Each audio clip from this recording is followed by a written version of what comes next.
네, 욥기 오늘 57번째 제목은 예수님을 위한 피조물이란 제목입니다.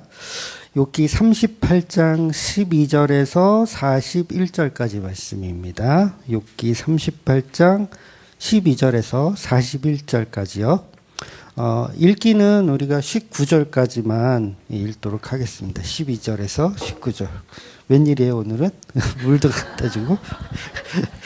네, 12절부터 같이 읽을게요. 시작. 내가 너의 날에 아침에게 명령하였느냐, 새벽에게 그 자리를 일러주었느냐. 그것으로 땅 끝을 붙잡고 악한 자들을 그 땅에서 떨쳐버린 이에 있었느냐. 땅이 변하여 진흙에 인친 것 같이 되었고 그들은 옷같이 나타나되 악인에게는 그 빛이 차단되고 그들의 높이 든 팔이 꺾이느니라. 내가 바다의 샘에 들어갔었느냐, 깊은 물 밑에서 걸어다녀 보았느냐. 사망의 문이 내게 나타났느냐, 사망의 그늘진 문을 내가 보았느냐. 땅의 너비를 내가 측량할 수 있느냐. 내가 그 모든 것을 다 알거든 말할지니라. 어느 것이 광명이 있는 곳으로 가는 길이냐, 어느 것이 흑암에 있는 곳을 가는 길이냐. 아멘. 네, 계속해서 이제 하나님이 말씀하시는 거예요. 하나님이. 근데 오늘 내용을 이렇게 41절까지 이렇게 쭉 읽어보시면 아시겠지만 되게 쉬워요. 뭐냐면 너 알아? 이거예요. 너 알아? 그러니까 오전에 설교를 잘 들으신 분들은 뭘 알아야 되냐면 너 죽음이 뭔지 알아? 그렇게 물어보시는 거거든요. 죽음이 뭔지 알아? 그러면 우리는 알아요, 몰라요? 몰라요, 우리는. 죽어봤어요? 몰라요. 그게 얼마나 괴롭고 얼마나 힘들고 얼마나 비참한지 우리는 몰라요. 그러니까 아담이 하와를 위해서 선악과를 먹고 죽었다라는 그 표현 자체가 아담은 그걸 알아요, 몰라요? 모르는 거예요. 몰라. 우리가 의인이 되어가지고 누구를 위해서 내가 대신 죽어줬어. 대신 죽어주는 이 일을 하는 자체가 죽음을 모르니까 그걸 할 수 있는 거예요. 죽어서 어떻게 되는지 다 안다면 아마 죽을 수 있는 인간은 없는 거죠. 그 죽으면 예를 들면 뭐 죽었는데 뭐 사람들이 말하는 지옥불이야. 뭐 다 죽어. 그럼 누가 죽으려고 그러겠어요? 아무도 할 수가 없다는 거예요. 근데 누구는 그걸 하셨다? 예수님은 그거 하셨다는 거예요. 말씀을 받은 예수님은 십자가에 죽는 게 무엇인지 알면서도 죽으시더라. 근데 사람은 그걸 흉내낼 수가 없다는 거죠. 왜냐하면 죽음이 무엇인지 모르니까. 그러니까 동일하게 얘기하는 거예요. 하나님도 이 욥기서에서 너 아침에게 명령할 수 있느냐? 물어보는 거예요. 새벽에게 명령할 수 있느냐? 바다의 샘을 가 보았느냐? 사망의 그늘진 문을 네가 보았느냐? 땅의 넓이를 측량해 봤느냐? 알면 한번 대답해봐. 광명이 있는 곳으로 가는 길을 알아? 흑암이 있는 곳이 어디 있는지 가는 길을 알아? 그러니까 욥은 대답하기가 불가능한 얘기들을 하는 거예요. 그러니까 우리가 흔히 주님과 함께 십자가에 죽었습니다. 근데 이거 거짓말이에요. 왜냐하면 나는 죽음이 뭔지도 모르면서 그냥 떠드는 거예요. 나 예수님과 함께 십자가에 죽기를 원합니다. 그 고백이 뭐 잘못됐다라는 게 아니라 우리가 하는 고백은 그걸 모르면서 한다고요. 그 십자가의 죽음이 어떠한 고통이라는 걸 우리는 몰라. 그냥 어렴풋이 죽으면 뭐 낙원에 가고 뭐 이런 걸 아는 거지. 정말 죽음이 얼마나 악한 건지. 여러분 죽음은 뭐에 대한 대가예요? 죄에 대한 대가예요. 죄에 대한 대가가 얼마나 저주스러운지 우리는 모르니까 그냥 십자가에 내가 주님과 함께 죽었습니다. 난 날마다 죽노라. 사도 바울도 그러잖아요. 날마다 죽노라. 이거 모르니까 하는 얘기예요. 죽음이 얼마나 끔찍한 건지를 안다면 사실은 날마다 죽노라는 표현조차도 우리는 못하죠. 못해. 그러니까 그걸 하실 수 있는 분은 예수님밖에 없다는 거예요. 말씀을 다 알고 있는 예수. 죽음이 무엇인지를 다 알고 있는 예수. 그러니까 욥은 지금 뭘 경험하고 있는 거냐면 죽음에 대해서 어렴풋이 경험하고 있는 거예요. 그러니까 하나님 물어보고 싶은 건 너 그렇게 죽음이 뭔지를 잘 알아? 너 저주가 뭔지 그렇게 잘 알아? 고통이 뭔지 그렇게 다 알아? 그 질문하는 거예요. 그러니까 욥은 할 말이 없죠. 왜냐면 모르니까. 내가 당하고 있는 이 고통은 정말 하나님의 아들이 죽는, 다 알고 죽는 그 십자가와는 사실은 천지 차이죠.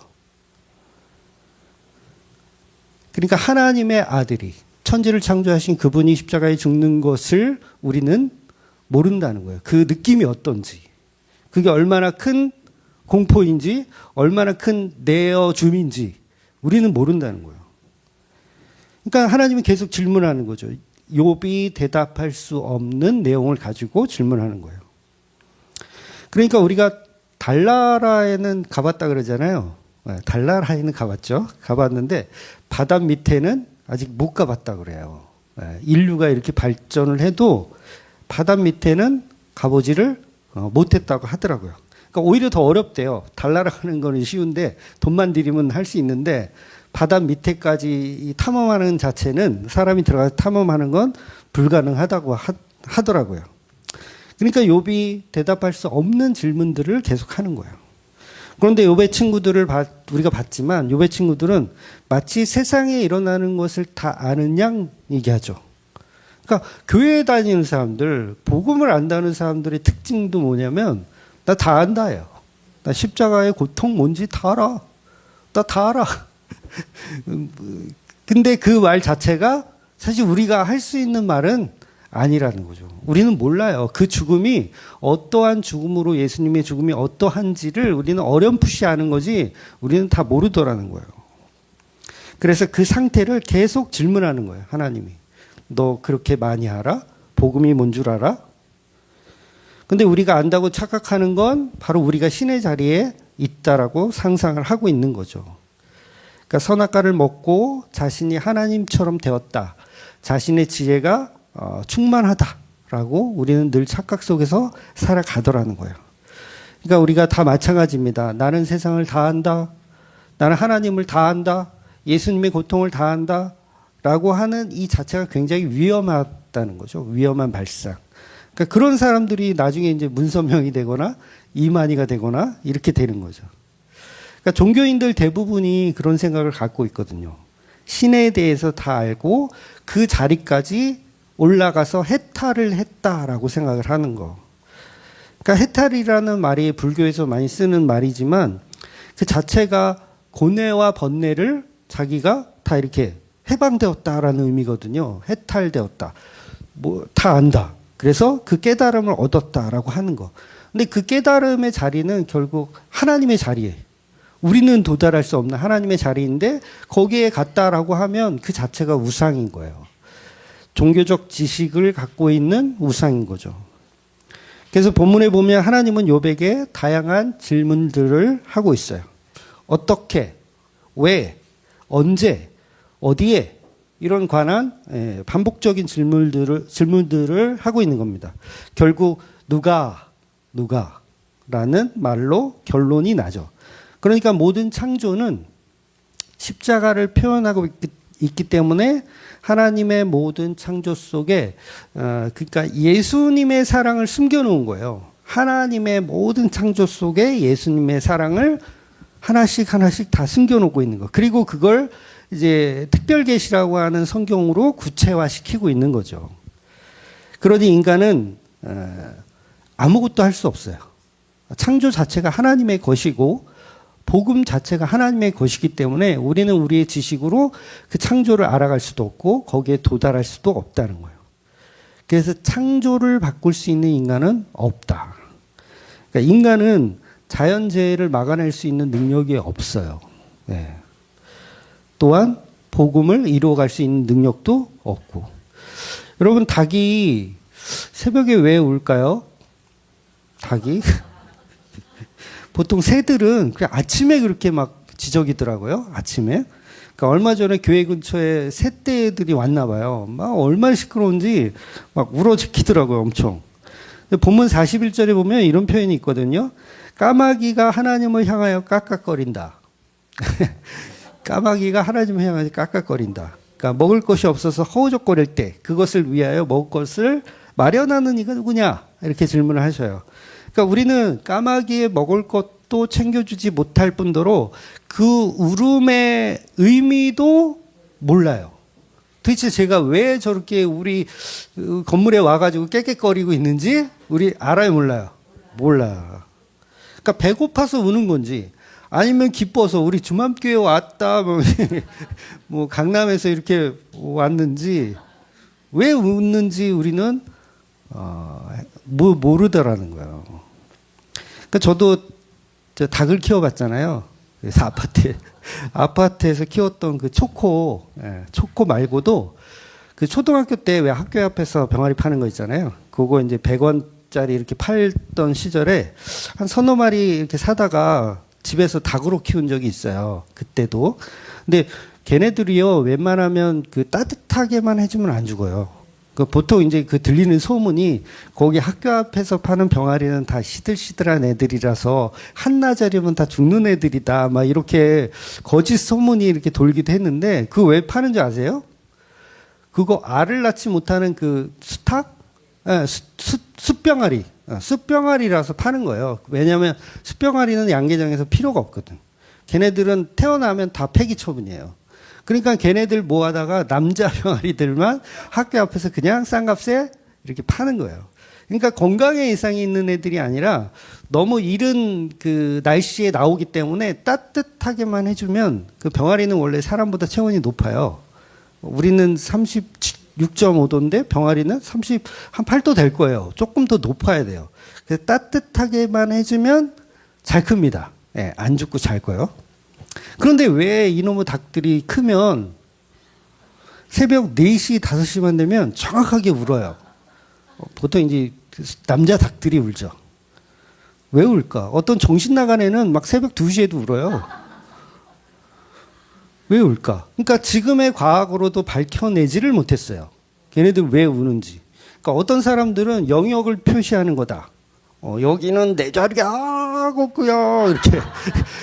여기 남자가 나 여기 있으니까 아무도 오지 마. 이렇게 우는 것이다. 라고 생각하기도 하고 아니면 동트기 전에 울잖아요. 보통 동트기 전에 우니까 어떤 그 바이오리듬? 바이오리듬이 이 닭 속에 있어가지고 늘 그 아침에 뜨는 그 시간을 알기 때문에 바이오리듬이 신호를 준대요. 이렇게 울라고. 그러니까 그런 어떤 생체 리듬 때문이다라고 주장하시는 분들도 있어요. 그러니까 여기까지 알아낸 것도 사실 대단한 거죠. 그런데 실제 이유는 뭐냐면 창조는 다 하나님이 하셨다예요. 즉 예수님이 모든 걸 창조하셨고 모든 자연 만물은 다 예수님을 위하여 존재하는 거예요. 그러니까 닭이 왜 우는지를 알 필요도 사실 없어요. 그럼 뭘 찾아내 힘들게. 울면 우나 보다. 그러니까 그 창조의 목적 자체가 그냥 하나님을 드러내기 위한. 하나님이 나를 창조하셨어요. 그렇게 우는 거예요. 닭들이. 모르셨어요? 하나님이 나를 창조하셨어요. 이렇게 우는 거. 그러니까 양과 염소가 하나님께 제사를 드리는 도구로 피조되었다 해도 과언이 아니라는 거죠. 목적이 그거예요. 양하고 염소가 왜 태어났냐? 왜 존재했냐? 제사 지내기 위해서 태어났다 해도 과언이 아닌 거죠. 왜냐하면 모든 창조는 다 하나님을 위하여 예수 그리스도를 위하여 창조됐기 때문이죠. 그래서 인간을 지은 목적이 뭐라 그래요? 하나님을 찬송하게 하려 함이니라. 근데 찬송을 안 하잖아. 그러니까 그거를 창조의 질서를 역행한 그걸 죄악이라고 하고 그거를 악마라고 하는 거예요. 그렇다면 우리 인간은 선악과를 먹고 죄에 빠져 은혜를 알아가는, 그러니까 죄에 빠졌기 때문에 거기에서 건져주시는 그 은혜를 알아가는 신부된 교회로 만들어가는 그 창조를 우리가 알아야 된다는 거죠. 그러니까 단순히 치킨들은 우리에게 맛있는 고기를 제공하기 위해서 창조된 게 아니라는 거예요. 본질적인 창조의 목적은 예수님이 이루신 그 복음에 참여되는 거. 그러니까 피조물은 창조에 참여됐고 그 창조는 곧 예수님을 드러내기 위한 창조라는 거예요. 이 세상 해와 달과 별과 이런 것들이 존재했던 이유, 우주가 얼마나 넓어요. 아직도 우주는 뭐 팽창하고 있다. 끝이 어디인지 알 수 없다라고 과학자들은 얘기하지만 그렇게 넓은 우주가 존재하는 이유는 예수님을 드러내기 위한 거예요. 우주 만물이 다 마찬가지입니다. 그래서 피조물은 피조물의 의미를 알 때 내가 창조주를 드러내는 역할로 해야 되는구나 라는 거예요. 그런데 우리 인간은 그 목적을 늘 잃어버리고 자기가 왕이 되고 자기가 신이 되고 자기가 창조주가 되어서 살아가죠. 그 자체가 목적을 잃어버린 거예요. 피조물의 목적을 잃어버린 거. 그렇다면 사람들이 그 예수님을 알아보지 못한다면 그것은 창조의 목적을 잃어버린 타락한 존재일 수밖에 없더라는 거죠. 그러니까 수많은 사람들이 오늘도 저마다 자기 인생을 살아가고 있어요. 그런데 그렇게 살고 있지만 그 자체가 죄악을 살고 있는 거예요. 뭐 특별히 잘못 사는 게 없어요. 그러니까 노아의 홍수, 제가 자주 말씀드리지만 노아의 홍수 때도 하나님이 화가 나셨잖아요. 너무너무 화가 나셔서 인간을 이 세상에서 다 쓸어버리겠다라고 하셔서 노아의 홍수를 보내시잖아요. 그랬을 때 도대체 인간들이 그럼 무슨 죄악을 그렇게 구체적으로 지었느냐라고 했을 때 성경은 그거에 대해서 얘기하지 않아요. 그러니까 예를 들면 인간들을 지었더니 이것들이 서로 살인을 하고 강도짓을 하더라. 그래서 하나님 화가 많이 나셨다. 또는 이것들이 서로 사기를 치고 서로 횡령을 하고 지구에 있는 인간들이 서로 전쟁하며 싸우더라. 막 서로 죽이고 울고 뜯고 이렇게 싸우더라. 세상이 다 전쟁이야. 늘 눈만 뜨면 서로 싸우고. 이런 구체적인 표현들이 있으면 쉽게 이해가 될 텐데 그런 구체적인 제목들이 성경에는 없어요. 도대체 얼마나 끔찍한 죄를 지었는지 성경은 말하지 않아요. 하나님은. 그냥 뭐라고 얘기하냐면 시집가고 장가가더라. 하나님의 아들들이 사람의 딸들의 아름다움을 보고 자기가 좋아하는 여자를 선택하여 결혼을 하더라. 아니 이게 뭐가 잘못됐어요? 예쁜 게 죄예요? 사람의 딸들의 아름다움을 보고 예뻐. 그 내 마누라 삼아야 되겠다. 우리 결혼하자. 그래서 결혼했어. 근데 여기서 보니까 또 예쁜 여자 또 있어. 그래? 그럼 나 또 결혼하자. 물론 우리나라 문화는 일부 다처제니까 이게 좀 이상하지만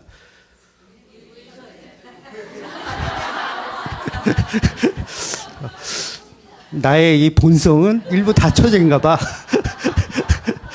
그러니까 우리나라는 일부 일처제니까 이게 좀 이상하지만 아브라함은 여러분 마누라가 많아요. 한 명이 아닙니다. 근데 마누라래. 아브라함은 일부 다처제이지만 믿음의 조상이에요. 그렇죠? 그러면 일부 다처제 가지고 하나님이 화났다 이거 말이 안 되죠. 이거 말이 안 되는. 우리나라 이 문화에서는 그렇지만 그럼 도대체 하나님은 뭐 때문에 그렇게 화가 나가지고 사람들을 다 홍수로 죽였느냐? 왜 그런 거예요 도대체? 이유는 딱 하나예요. 피조물이 피조물의 역할을 하지 않았기 때문이에요. 피조물은 뭘 해야 되냐면 하나님의 창조주인 하나님을 알아봐야 되는데 못 알아보는 거야. 그럼 그거 어떻게 해요? 죽여야지. 여러분 개를 키우시는데 그 개가 주인을 못 알아보고 막 물어. 주인을 막 물어뜯어. 보기만 하면 으르렁거리고 물어뜯어. 어떻게 해야 돼요 그거? 물 끓여야지 그거. 물 끓여야지. 그러니까 그 개는 그럴 거 아니에요. 내가 뭐 잘못했냐. 나 이 개니까 짖지. 나 개니까 짖잖아. 뭐가 잘못했냐. 그리고 개는 나 시집가고 장가가고 그냥 내 일상을 살아. 다만 뭐예요? 주인을 물어뜯으려고 한 것밖에 없어. 물어뜯지도 않았어. 그냥 물어뜯으려고만 했어. 그래도 어떻게 해요 그거? 물 끓여야지. 주인을 못 알아보면. 그래서 이 세상 우주 만물이 다 하나님의 창조물이기 때문에 그 창조물들은 하나님을 바라보고 하나님의 창조를 알아야 먹어야 되는데 못 알아먹더라는 거예요. 지금 온 세상에 있는 지구인들 하나님의 창조를 알아보고 있는 인간이 몇 명이나 돼요? 거의 없다 그래도 과언이 아니잖아요. 자기 마음대로 시집가고 장가가고 사업하고 자기가 살고 싶은 대로 그냥 살아가고 있어요. 근데 하나님의 보실 때는 그건 뭐예요? 물 끓여야 되는 애들이에요. 물 끓여야 되는 애들. 그러니까 죄악이 죄악인지 모르는 거죠. 그러니까 구체적으로 뭐 살인, 강도, 뭐 전쟁 이런 것만 해야 죄악이 아니라 그냥 창조주 하나님을 알아보지 못하는 순간 그런 모든 피조물들은 다 사실은 쓸어버려야 하는 존재라는 거죠. 그러니까 지금의 세상 사람들도 창조주도 모르고 복음을 완성하신 예수님의 보혈의 은혜도 모르고 그 구속사가 무엇인지 하나도 모르면 어떻게 해야 돼요? 그냥 쓸어버려야 하는 존재인 거예요.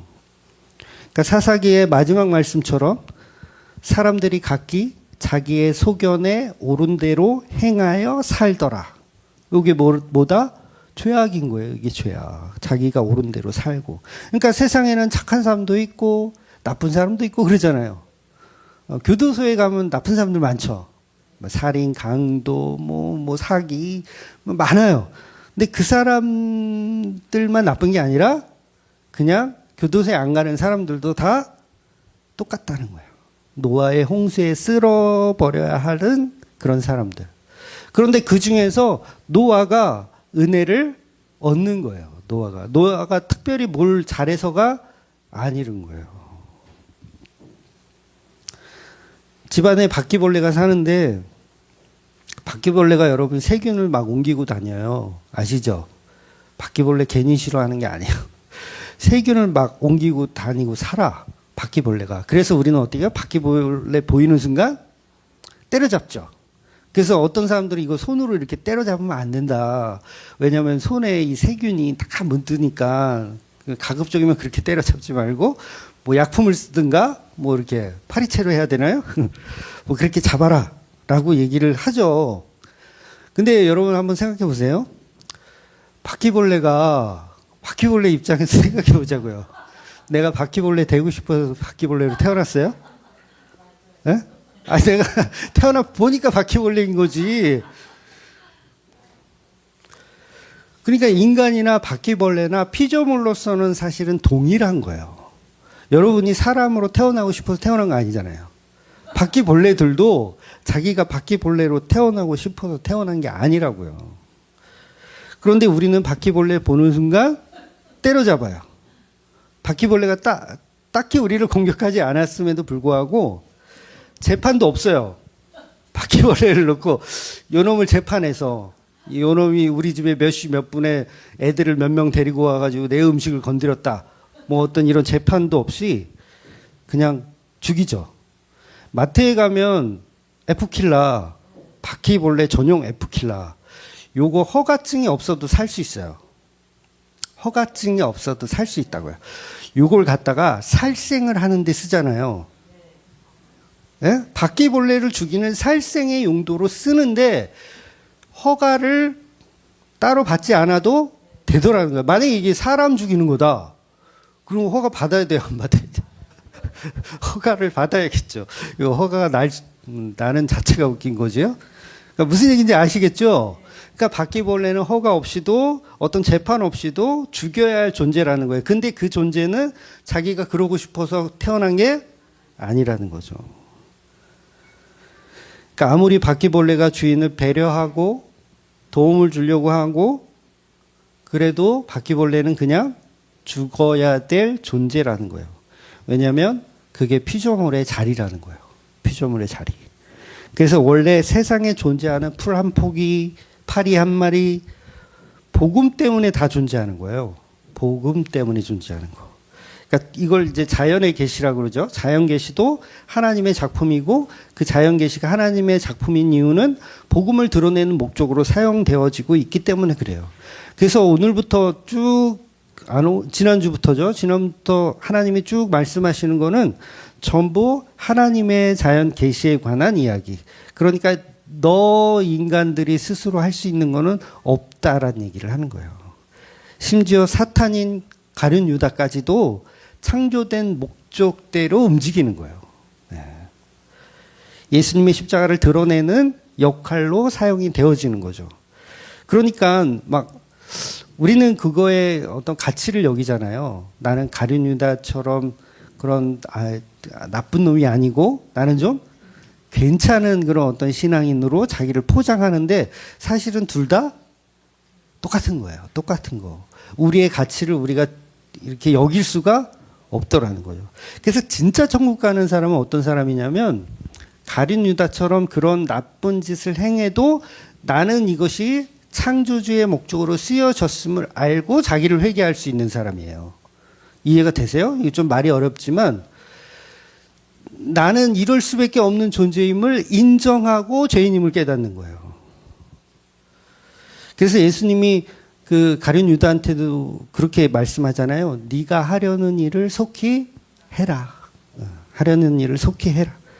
그러니까 마귀한테 야 마귀야 네가 하려는 일 하지 마. 이런 마귀 새끼야. 왜 그런 마귀 짓을 하려고 그래? 이러지 않았어요. 예수님은. 또한 하나님께 기도해서 저 가룟 유다 저 인간이 마귀가 돼버렸네요. 하나님 저 인간을 제발 죽여주시옵소서. 마귀의 짓을 못하게 죽여주시옵소서. 이렇게 기도도 하지도 않으셨어요. 그러니까 예수님은 그냥 저 가룟 유다가 주는 잔을 내가 마시겠습니다. 그래서 너는 네가 하려는 일을 속히 해라. 그래서 마귀는 마귀의 일을 하지 않으면 오히려 예수님 곤란합니다. 십자가에 죽으러 오셨기 때문에 마귀는 마귀의 일을 해야 돼요. 그러니 저와 여러분의 삶에도 마귀의 일을 멸하여 달라는 기도가 아니라 그 일을 견뎌내는 지혜가 필요한 거예요. 욥이 지금 그 지혜를 배우고 있는 중이고요. 그래서 사람마다 쓰임새가 다 달라요. 쓰임새. 어떤 이는 성령의 일을, 어떤 이는 마귀의 일을 하는 거예요. 놀랍죠? 어떤 일은 성령의 일을, 어떤 일은 마귀의 일을. 그런데 둘의 가치는 동일하다는 거예요. 동일해요. 우리는 뭐 사탄의 일을 안 했으니까 우리는 굉장히 가치가 있다 생각하는 게 아니라 동일한 하나님의 절대 주권 속에서 움직이는 그냥 피조물에 불과하다는 거죠. 그래서 욥이 고통 가운데 사는 것도 사실은 하나님이 욥을 가지고 일하고 있는 거예요. 욥을 가지고 일하고 있는 거. 그러니까 욥의 친구들을 복음 모르고 욥을 막 공격하죠. 요게 마귀잖아요. 마귀. 욥의 친구들이 마귀예요. 근데 마귀들이 하는 일도 사실 하나님의 허락 하에서 이루어지고 있는 거죠. 그래서 욥은 마귀들에게 온갖 고통을 당하고 있지만 마귀의 종으로 살고 있던 것은 아닌 거죠. 왜냐하면 하나님의 플랜대로 움직이고 있는 거. 그래서 오히려 마귀의 종으로 살고 있었던 건 그 친구들이고 욥의 친구들이 마귀의 종으로 살고 있었던 거죠. 그리고 마귀 자체도 하나님이 컨트롤하는 존재이고, 그러니까 전부 하나님이라는 거대한 그런 틀 속에 다 들어있는 거죠. 물론 복음에 있어서는 누구는 어둠의 일을, 누구는 빛의 일로 사용되어지지만 그 존재 자체는 다 하나님이 하시는 일이기 때문에 피조물 안에서는 높고 낮음이 없어요. 나는 위대한 피조물이고 너는 좀 덜한 피조물이고 이런 개념 자체가 없다는 거죠. 그래서 예수님도 그런 얘기를 종종 하셨거든요. 자기를 높이는 자는 낮아지게 되고 자기를 낮추는 자가 높아지게 된다. 이게 굉장히 단순한 논리지만 이 의미 자체가 너나 걔나 똑같아. 그 얘기를 하시는 거예요. 전부 예수를 위한 창조이고 그 예수를 위한 피조물만 존재하더라는 거죠. 그래서 피조물은 그 창조를 위해서 사용되어지는 것에 만족하다면 그보다 가치 있는 일이 없는 거예요. 그러니까 저와 여러분이 마귀라면 그럼 마귀 일을 많이 해보셨죠? 오리발을 마귀 일을 많이 하는 그 자체도 예수님의 창조의 이 절대 주권 안에서는 그게 가능한 거예요. 그래서 내가 죄인임을 알아가는 거죠. 그러니까 죄인임을 알아간다는 그 자체가 제가 뭐 마귀, 뭐 성령에 사로잡힌 자 이렇게 구분을 하지만 성령에 사로잡힌 자는 이 세상에 없어요, 여러분. 다 마귀예요. 다 마귀. 저도 마귀, 여러분도 마귀. 네. 근데 그 마귀 속에 예수님 들어와서 연합해 주시는 것 뿐이지, 자신이 나는 성령에 사로잡힌 자야, 뭐 이러시면 곤란한 거예요. 그러니까 나는 날마다 은혜가 없으면 존재할 수 없는 마귀일 뿐이라는 거죠. 그렇게 마귀였던 교회가 구원받는 게 복음이라는 거예요. 그래서 우리 인간이 누구나 죽는 것도 십자가를 모형하기 위해서 죽는 거예요. 사람이 죽잖아요. 죄를 짓고 죽어요. 선악과 먹었기 때문에 우린 다 죽잖아요.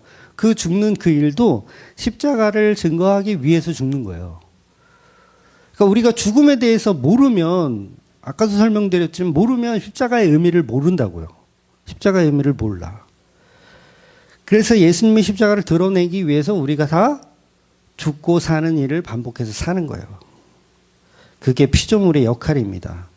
그러니까 막말로 너는 지옥 가도 마땅한 놈이야 라고 하셔도 우리는 할 말이 있다 할 말이 없어야 돼요. 근데 우리 대들잖아요. 넌 지옥 가도 마땅한 놈이야, 연이야. 그러면 어떡한다 우리? 대들어. 마귀가 아니라고 생각하는 거예요. 그러니까 앞으로 이제 욥의 대사가 40장 가면 잠깐 나오거든요. 욥은 하나님께 자기 인생을 그렇게 만든 하나님께 대들어야 될 만하거든요. 왜냐하면 자기 자식 다 죽였죠.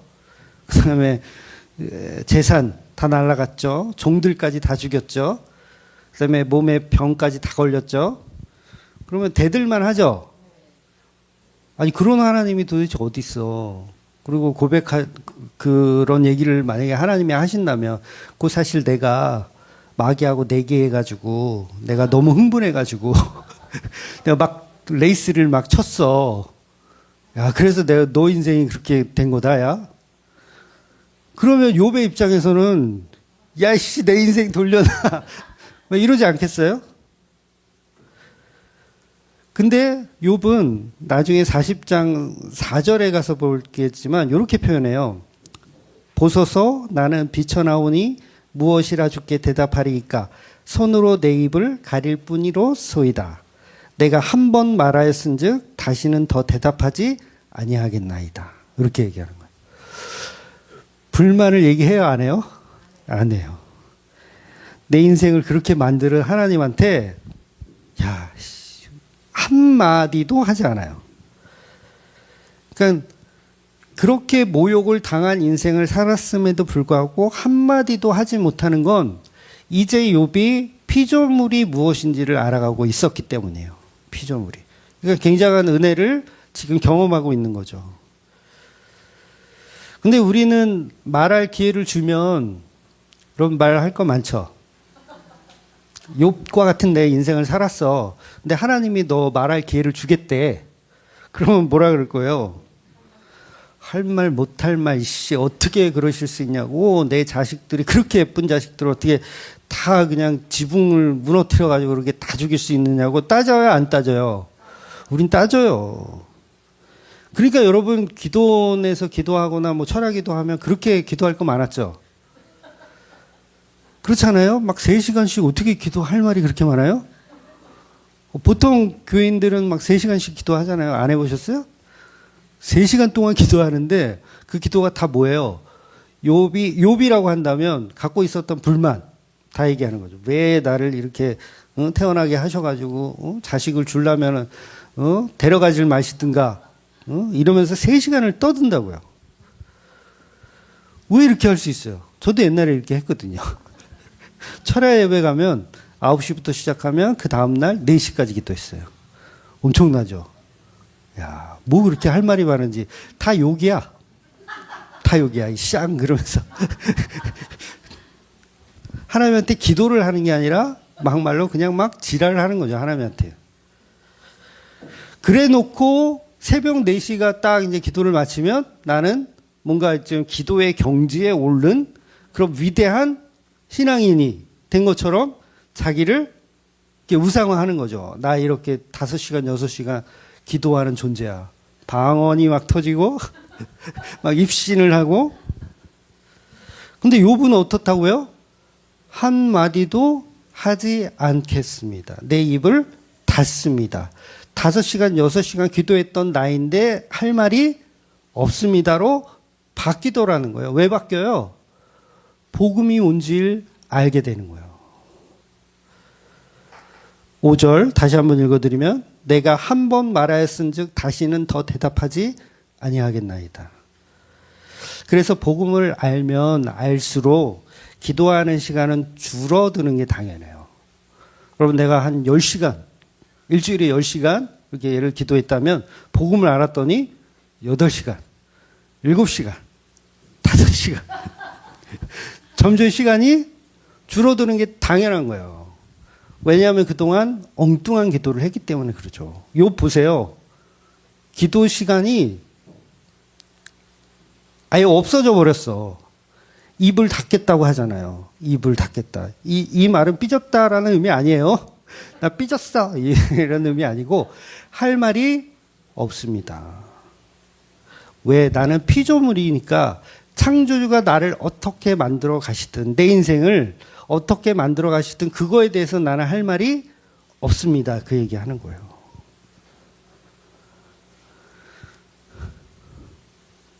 근데 우리가 얼마나 종교에 빠져서 그런 기도를 얼마나 많이 했는지 지금도 기도원 가면 그냥 거기 오신 분들한테 물어보세요. 여기 왜 기도하러 오셨어요? 이렇게 웃으면서 물어봐야 돼. 왜 기도하러 오셨어요?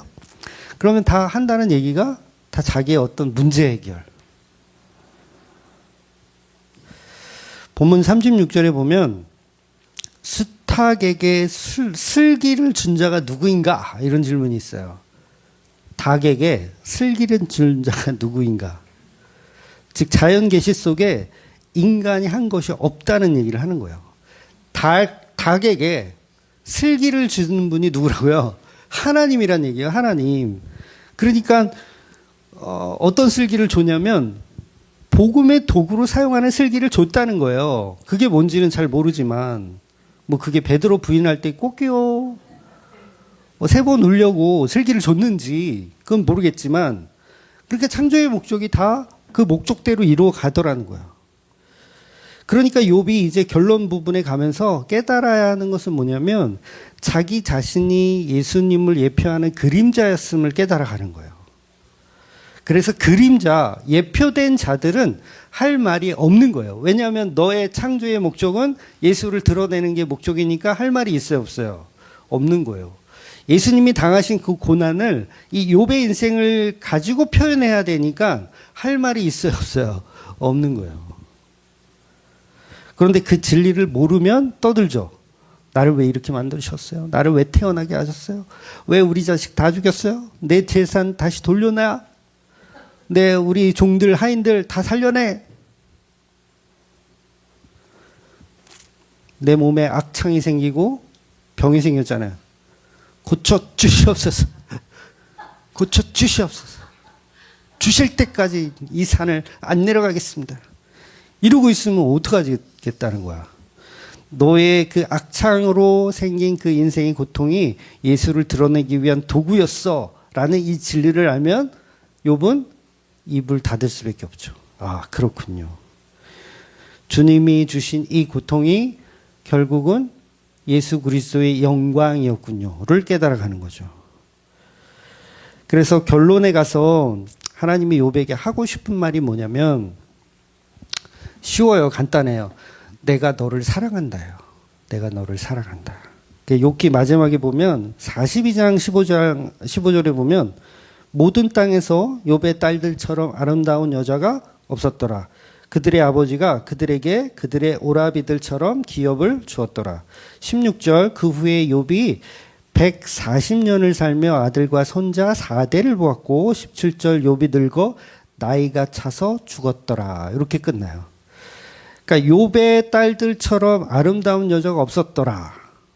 그러니까 이 의미는 이제 신부된 교회를 상징하는 거예요. 이거 나중에 이제 설명을 드리겠지만 신부된 교회를 상징하는 거예요. 그러니까 욥이 교회의 역할을 잘 감당해내니 뭐예요? 가장 아름다운 신부가 되더라. 이 얘기를 하고 싶은 거예요.